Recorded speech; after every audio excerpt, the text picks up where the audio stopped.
In some ways, I feel like it's the very least comic book kind of movie that has ever been made.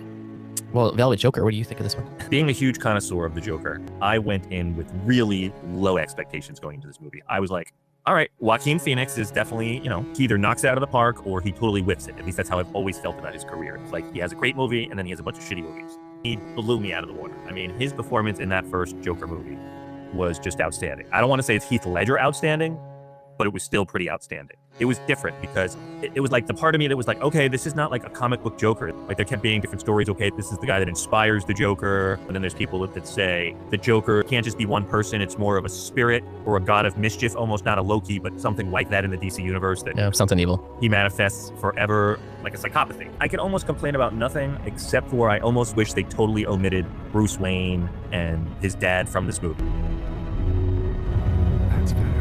From the comic book aspect, the ages were just all off, and that made no sense. He's not really the Joker, then it didn't really make sense introducing him if he's going to need a Joker later. So that was the one thing that kind of rubbed me funny. That was the one thing. But other than that, it was a near perfect movie, and it really was one of those movies that you could sit here and watch it 3 times in a row. But if you took different angles each time, whether you were focusing on him, or you were focusing on his delusions, or you were trying to figure out what if his delusions were real and what were fucking delusions.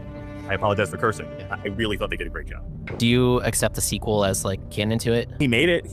Listen, I can't think of what the director's name is right now. Todd Phillips. Thank you. After he made Joker, he did a lot of interviews before and immediately after the movie that this was a one-shot movie. That was going to be it. And I think he got pressured by the studio and they threw a lot of money in his face and they forced him to do this. And I think part of this movie is a fuck you to the studio. That's fair.